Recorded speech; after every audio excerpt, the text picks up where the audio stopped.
Hi everyone! Today I'm going to be talking about mental health in cancer remission. This is going to be like a big theme in this YouTube channel because I think it's a very misunderstood and potentially overlooked issue.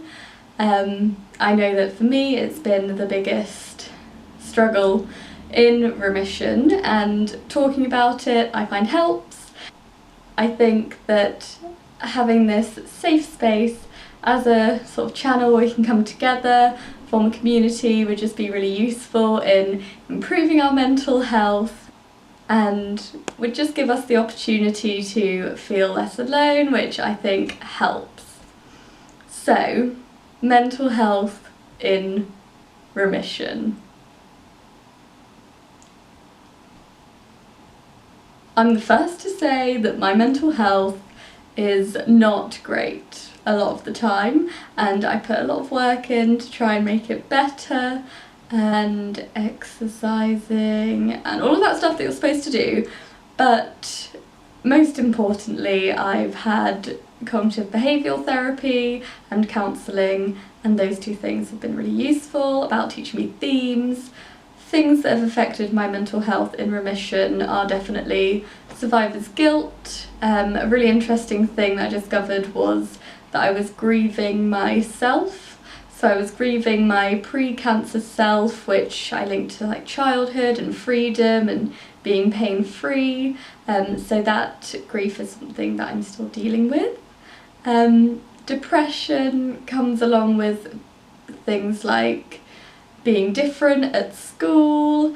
I was bedbound for periods of time. I had to use walking aids. I was always in physical pain, which does lead to lower mood.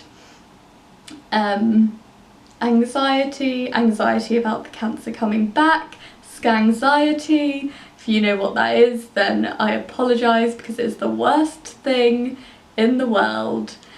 And yeah, all those things come with cancer remission, and I know that a lot of people also experience this, in that mental health actually declines in remission compared to how it was in treatment.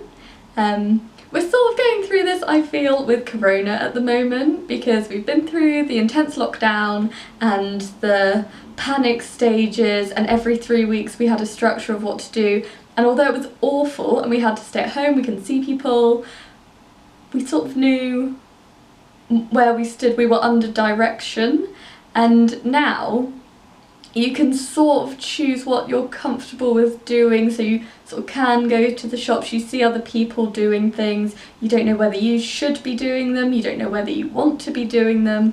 And I see a lot of parallels between that and remission, because you sort of thrown off into the deep end with a cancer diagnosis. You're paddling, you're keeping above water for treatment, you're guided through, you have different steps, you have things you should do, things you can't do, and structure, and then you're giving the all clear and it's amazing, and you're sort of, there's like a cliff edge. You're just, you do it now, you're okay. I felt that with finishing uni as well. Very excited for graduation. Graduated, I was like, oh, I work at Nando's and don't know what I'm doing with my life. Anyway, I'm not comparing cancer remission to working at Nando's. I just think that remission is just so vast, and it's just a whole different way of life. It's like motherhood. And then you feel like you can never ever complain about it. It's like never ever complaining about your children, because being a mother is so miraculous. And some people think that. Some people think that should be it. But in reality, there are struggles, and we're going to talk about them and hopefully improve all of our mental well-being states, including my own. If anyone has anything they'd like to share, or things they find really useful, then please drop them in the comments or send me a DM on Instagram.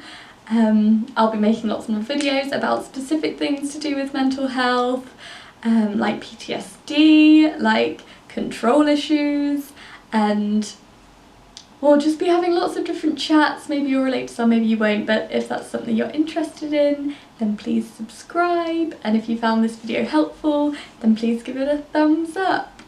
I feel like such a YouTuber. Anyway, thanks guys!